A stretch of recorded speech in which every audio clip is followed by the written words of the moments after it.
wabarakatuh.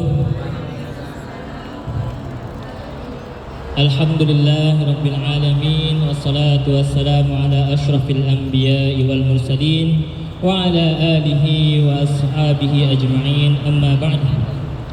Asyhadu an la ilaha illallah wahdahu la syarika lah wa nashhadu anna sayyidana wa sanadana wa maulana Muhammadan abduhu wa rasuluh. Alhamdulillah rabbil alamin. Bismillahirrahmanirrahim. Ini sebelumnya saya mohon izin ibu-ibu sekalian. Ini tiba-tiba dikasih mic ini saya dari Pak Agus nggih. Alhamdulillah saya diundang ke acara halal bihalal ini dari perantara Ibu Siti Ruhlia. Alhamdulillah kesempatan yang baik ini saya sempatkan untuk hadir. Kebetulan mungkin sebelumnya perkenalan Ibu. Saya Sulhan Abdul Aziz Ibu. Saya pengurus madrasah di Syaukewan. Kita ada madrasah di sana. Ada santri-santri kita yang bermadrasah di sana. Alhamdulillah saya kesini datang ke Hong Kong untuk menjadi pengurus madrasah tersebut. Nah kebetulan di KSWB kita juga ada musola Ibu, khusus untuk akhwat, untuk perempuan. Jadi musolanya khusus untuk ibu-ibu. Monggo yang nanti di sekitar Victoria Park dekat musola kita, di seberangnya Hotel Rosedale. Di lantai 7 ada gedung namanya Parkview Commercial Building. Lantai 7, monggo ada kesempatan datang untuk sholat, untuk istirahat, monggo mampir insyaallah. Alhamdulillah di kesempatan yang mulia ini, pertama-tama tentu saja kita bersyukur kepada Allah Subhanahu wa taala. Kita telah diberikan begitu banyak nikmatnya, nikmat iman, nikmat Islam, nikmat sehat, dan juga nikmat kesempatan waktu luang Alhamdulillah. Dua nikmat yang terakhir saya sebutkan, nikmat yang paling sering dilupakan ibu-ibu yang paling sering terlupakan oleh kita para manusia Nikmat apa? Nikmat kesehatan dan nikmat waktu luang, yang alhamdulillah kita semua yang hadir di sini insya Allah kita mensyukuri kedua nikmat tersebut, kita manfaatkan dua nikmat tersebut, kita hadir di majlis yang insya Allah dimuliakan Allah Subhanahu wa taala. Amin amin ya rabbal alamin. Niki momen halal bihalal sebetulnya di tempat musola kita di KSWB hari ini pun sama, kita ada mengadakan halal bihalal. Kebetulan saya kira hari ini itu sudah akhir-akhir Syawal ibu-ibu, sudah akhir-akhir Syawal, mungkin sudah pada move on dari halal bihalal, tapi masya Allah semangat halal bihalal masih lanjut sampai akhir Syawal Jadi kita di sana juga baru selesai acara halal bihalal, saya menyempatkan datang ke sini. Halal bihalal ini kalau kita lihat sejarahnya ibu-ibu, dari zamannya Presiden RI kita yang pertama Bung Karno ketika itu setelah kita menang alhamdulillah melawan penjajah, kita mengusir penjajah. Kemudian konfliknya ada apa? Konfliknya tinggal di antara kita. Jadi para pembesar-pembesar, para petinggi-petinggi yang ada di Indonesia. Kemudian dipanggillah salah satu kiai dari NU. Saya lupa namanya nih. Bagus mungkin gini, salah satu dari kiai pembesar NU diundanglah oleh Bung Karno ke istana untuk mengadakan sebuah acara. Acaranya apa ini namanya? Kemudian dikatakanlah silaturahim. Tapi karena silaturahim terlalu mainstream, dicari lagi kata yang lain, yaitu ketemulah kiai beliau mengatakan halal bihalal. Karena kan konflik di antara para Amirul Mukminin, di antara para petinggi-petinggi hukumnya haram Makanya untuk mendamaikan dibuatlah istilahnya halal. Halal adalah sesuatu yang baik, bihalal, halal bihalal. Maka dari waktu itu kemudianlah sampai sekarang alhamdulillah kita ibu orang Indonesia satu-satunya negara yang punya tradisi halal bihalal ini. Kita perlu bersyukur akan itu. Saya pernah belajar di Turki selama 3 tahun. Tidak ada yang namanya acara halal bihalal. Saya pernah juga bertugas di Kamboja, dan ada juga mereka buat acara halal bihalal. Saya juga punya banyak kawan-kawan yang belajar di Arab, di Mesir seperti itu, tidak ada juga mereka yang namanya acara halal bihalal. Mereka kalau kita tanya ke orang-orang Arab, halal bihalal, bahasa Arab gitu. Tapi mereka tidak ada yang tahu artinya, Ibu. Apa itu halal bihalal? Halal dengan halal gitu kan. Nah, ternyata ini tradisi warisan yang hanya dimiliki oleh kita sebagai orang Indonesia. Masya Allah gitu. Dan di momen seperti ini, seperti yang kita tahu, halal bihalal adalah momen untuk kita saling memaafkan satu sama lain gitu. Ya, katanya memang kalau kita sebagai manusia memiliki dua hal dalam hidup kita ini, memiliki dua hubungan gitu, Bu. Hubungan yang pertama adalah hubungan kita kepada Tuhan kita, yaitu Allah Subhanahu wa Ta'ala. Hablum minallah. Okay? Yang kedua yaitu hablum minannas, hubungan kita dengan antara manusia, dengan para manusia. Yaitu kalau di sini ya kita dengan teman-teman kita, dengan kerabat-kerabat kita, dengan keluarga kita dan sebagainya. Okay? Kalau hablum minallah kita bisa urus itu sendiri, okay? Kita bisa urus itu hanya berdua dengan Allah Subhanahu wa Ta'ala. Kita bisa beristighfar, meminta ampun di sepertiga malam, kita sholat tahajud, kita minta ampunan kepada Allah, kita bertaubat, sholat taubat dan sebagainya. Kita bisa selesaikan hablum minallah itu dengan diri kita sendiri. Akan tetapi hablum minannas, tentu kita perlu beristighfar, sama seperti ketika kita meminta ampunan dari Allah Subhanahu wa Ta'ala. Tapi karena ini adalah hubungan antara manusia, maka ada hak-hak yang harus kita tunaikan, hak-hak yang harus kita selesaikan dengan manusia tersebut, dengan orang-orang tersebut. Maka dari itu, kesempatan momen-momen seperti ini, event halal bihalal adalah kesempatan yang sangat bagus, yang alhamdulillah kita sebagai warga Indonesia kita punya tradisi ini. Mari kita di kesempatan yang sangat mulia ini kita saling memaafkan. Mungkin ada berbagai macam kesalahan-kesalahan kita, baik yang itu disengaja atau tidak disengaja. Bahkan kadang kita tidak tahu kalau kita berbuat salah atau menyinggung perasaan teman-teman kita, keluarga kita.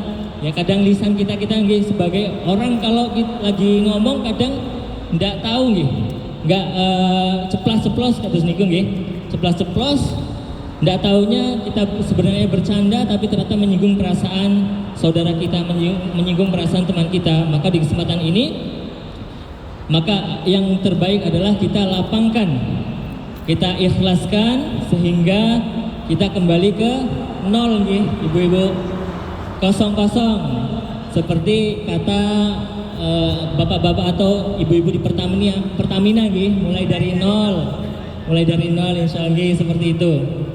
Alhamdulillah. Kemudian tentu setelah kita kita sudah berkumpul, kemudian kita saling memaafkan satu sama lain, maka kemudian kita perlu mengingat juga di momen Syawal ini adalah momen setelah bulan Ramadan, yang mana di bulan Ramadan kita benar-benar maksimal Bu dari segala hal gitu, ibadah kita maksimalkan di bulan Ramadan. Kita berpuasa, kita sholat malam, kita sedekah, kita berbuat kebaikan yang semaksimal mungkin di bulan Ramadan. Tujuannya apa sebenarnya bulan Ramadan yang telah kita lalui itu? Tujuannya adalah untuk training kita menjalani 11 bulan yang lain dalam 1 tahun. Nah, jadi perlu kita menjaga konsistensi ibadah-ibadah kita yang ada di bulan Ramadan. Kita jaga terus, kita bawa terus semangat Ramadan untuk menjalani 1 tahun ke depan. Seperti itu insya Allah. Ada beberapa tips Bu. Ini karena saya mendadak diberi mikrofon, saya tidak ada materi ini sebenarnya Bu ya. Sebenarnya saya datang untuk menghadiri mawon, saya ingin silaturahim karena kesempatan ini juga sangat susah untuk didapatkan. Minggu-minggu lalu selalunya penuh kegiatan full, dan saya ingin berkunjung ke teman-teman dari NU. Alhamdulillah hari ini dapat kesempatan. Nah, mungkin bagaimana kita setelah melewati bulan Ramadan, kita perlu kembali menjalani rutinitas kita nggih, sebagai pekerja di Hong Kong seperti ini. Kita bekerja gimana sih supaya kita dalam kehidupan kita di Hong Kong ini supaya penuh dengan keberkahan dari Allah Subhanahu wa taala. Ibu-ibu pernah dengar mungkin ceritanya, ada seorang alim ulama yang sangat masyhur namanya Syekh Hasan Al-Basri nggih. Ketika beliau didatangi oleh orang-orang nggih, kalau di Indonesia nggih sama nggih, kalau ada kiai besar nggih, ada yang datang sowan minta amalan-amalan kados niku nggih, minta amalan, Pak Kiai, saya kok bisnisnya mandek, saya bisnisnya seret. Napa niki amalan-amalannya supaya bisnisnya bisa lancar terbuka nggih. Kemudian ada seorang yang datang pada ulama ini, Syekh Hasan Al-Basri, bertanyalah, kenapa ini saya bisnisnya tidak lancar atau seret kados niku nggih. Beliau menjawab, napa perbanyaklah istighfar. Kemudian ada orang yang lain datang lagi kemudian sowan kepada beliau, bertanya, saya sudah menikah bertahun-tahun tapi belum dikaruniai anak sama sekali. Kemudian beliau lagi menjawab, perbanyaklah istighfar. Kemudian ada yang punya ladang tapi ladangnya kering nggih. Karena mungkin kemarau, jadi minta hujan lah. Ya ini gimana amalannya wahai Syekh supaya ladang saya diberikan hujan, supaya ladang saya itu subur, makmur kados niku. Kemudian beliau menjawab lagi napa? Perbanyaklah istighfar. Nah, santri-santrinya beliau niki yang melihat Syekh Hasan Al-Basri pun kok jawabannya istighfar terus ya. Jangan-jangan Syekh ini enggak punya ilmu. Ya, seudon nih pada santri-santrinya nggih. Tapi ternyata ibu-ibu, dalam Al-Qur'an Allah Subhanahu wa taala berfirman dalam surat An-Nuh, Astagfiru billah, bismillahirrahmanirrahim. Faqultu astaghfiru rabbakum innahu kana ghaffara. Masyaallah. Nggih, faqultu astaghfiru, maka katakanlah istaghfiru rabbakum, beristighfarlah, minta ampunlah daripada Tuhanmu. Innahu kana ghaffara, karena sungguhnya Allah itu akan memberi ampunan. Jadi ada 6 keutamaan ketika kita mengamalkan istighfar tersebut. Jadi ketika kita beristighfar, maka insya Allah Allah Subhanahu wa taala menjanjikan 6 hal ibu-ibu. 6 hal ini yang pertama adalah ampunan Allah. Innahu kana ghaffara, Allah akan mengampuni kita. Faqultu astaghfiru rabbakum innahu kana ghaffara. Kemudian dilanjutkan lagi yursilis samaa alaikum midrara. Jawabannya Syekh Hasan Al-Basri nggih. Maka Allah akan buka langit itu, kemudian turunkan air hujan itu sehingga tanahmu itu subur. Nggih. Sehingga tanahmu itu subur, tumbuhan tanaman bisa tumbuh di situ sehingga kamu bisa panen dari hasil apa yang kamu tanami, seperti itu. Yursilis sama alaikum midrara. Yang kedua. Kemudian yang ketiga, wa yumdidukum bi amwali wa banin. Kemudian akan dilipat gandakan, ditambahkan bi amwalin, harta. Ini yang ketiga niki nggih. Hartanya insyaallah akan ditambahkan. Dari mana? Wallahu alam, min haitsu la yahtasib. Insyaallah dengan kita beristighfar, kita perbanyak istighfar, kita yakin dengan janji Allah ini, kalau kita lagi seret nggih, rezekinya insyaallah akan dilancarkan oleh Allah Subhanahu wa taala. Kemudian bi amwali wa banin, yang keempat adalah anaknya. Insyaallah akan diberi rezeki anak keturunan, anak cucu, seperti itu. Yursilis sama alaikum midrara wa yumdidkum bi amwali wa banin wa yaj'al lakum anhara. Kemudian diberikanlah di sungai-sungai kepadamu. Sebenarnya di ayat-ayat yang Allah sampaikan di sini itu ada makna-makna yang tersirat lainnya, Ibu. Misal yang terakhir tadi akan diberikan sungai yang mengalir. Maksudnya apa? Kalau kita di sini nggih, kalau di kehidupan kita bareng semua nggih sebagai pekerja nggih, ada masalah, dengan majikan mungkin di tempat kerja ada masalah, kita seretlah majikannya mungkin kurang bersahabat. Nah, insya Allah wa yaj'al lakum anhara, akan diperlancarkan masalah-masalah itu, akan dibukakan masalah-masalah itu oleh Allah Subhanahu wa taala, sehingga seperti air sungai yang mengalir deras. Seperti itu. Kemudian kita lanjutkan, ada kalau tadi ini 6 janji dari Allah Subhanahu wa taala, ada juga Nabi kita Nabi Muhammad Mustafa sallallahu alaihi wasallam menjamin kita dengan amalan istighfar ini, ibu-ibu. Hadisnya seperti ini nggih. Bismillahirrahmanirrahim. Man lazimal istighfara, barang siapa yang melazimkan istighfar, saya lupa ini teks bahasa Arabnya nggih, maka Allah akan membukakan jalan bagi kesempitan-kesempitan yang dia hadapi. Kemudian akan memberikan ketenangan, yang kedua akan memberikan ketenangan dari kegalauan atau kegelisahan yang dia alami. Kemudian yang terakhir wa razaqahu min haitsu la yahtasib, akan memberikan rizki dari segala penjuru yang dia tidak duga, seperti itu.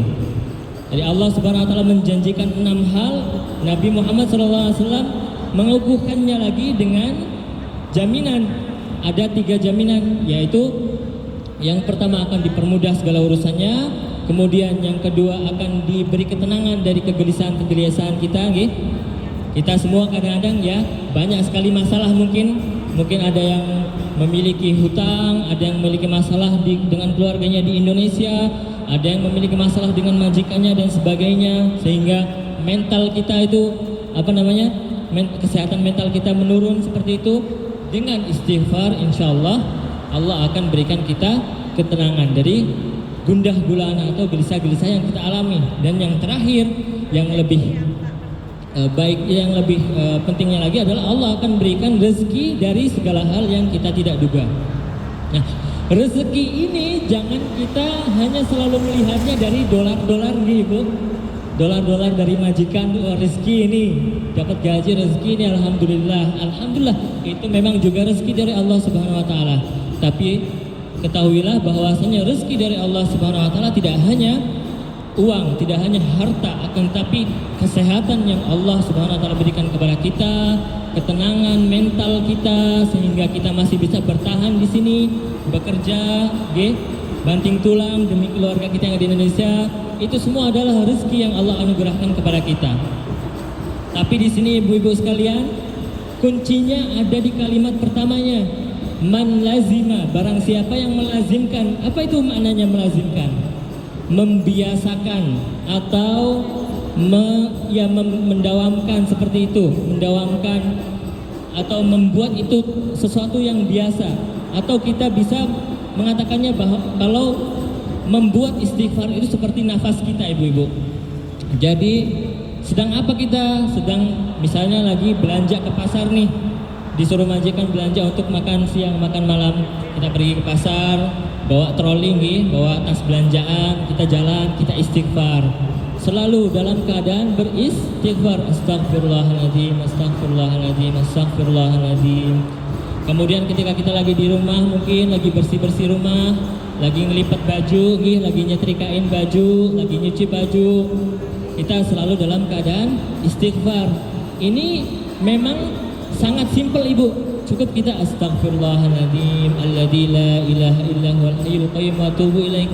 Tapi kalau kita yakin, maka dengan tadi 6 janji Allah dan 3 jaminan dari Rasulullah, insya Allah hidup kita akan lebih semakin barakah, akan semakin banyak kemudahan-kemudahan yang Allah berikan kepada kita semua. Rasulullah menambahkan, beliau berkata, wallahi saya selalu beristighfar paling sedikit setiap harinya. Berapa kali, ibu-ibu? 100 kali. Jadi Rasulullah baginda kita mengajarkan kepada kita paling tidak kita beristighfar sebanyak 100 kali dalam satu hari. Jangan sampai amalan yang ini kita tinggalkan. Kalau bisa seperti tadi hadis yang pertama, yang dilazimkan istighfar itu. Jadi tidak cuman istighfar 100 kali setelah sholat fardu, tapi dalam hal-hal yang dalam kegiatan-kegiatan kita yang lain kita libatkan Allah dengan istighfar tersebut. Dengan begitu, insya Allah kehidupan kita akan diberikan kemudahan oleh Allah Subhanahu Wa Taala.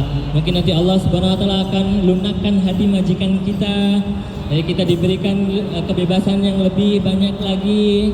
Kemudian mungkin diberikan bonus, ibu-ibu, amin, seperti itu. Mungkin dari saya, Pak Agus, tidak banyak-banyak ini nanti ada apa? Karena tujuan saya sebenarnya datang ke sini tidak untuk tausiah, tapi ingin bersilaturahim dengan ibu-ibu semuanya. Mungkin seperti itu ibu-ibu. Mari kita amalkan satu amalan ini, yaitu istighfar ini. Semoga Allah Subhanahu Wa Taala jadikan kita hamba-hambanya yang selalu dalam keadaan beristighfar, yang lisannya selalu basah dalam keadaan beristighfar, dan kemudian mendapatkan ampunan darinya, mendapatkan keberkahan dari keutamaan istighfar tersebut. Amin, amin ya rabbal alamin. Mungkin cukup sekian dari saya. Ada kesalahan-kesalahan mohon dimaklumi, itu pasti dari saya. Kalau ada yang benar maka pasti itu dari Allah Subhanahu Wa Taala. Wabillahi taufiq wal hidayah. Wassalamualaikum warahmatullahi wabarakatuh.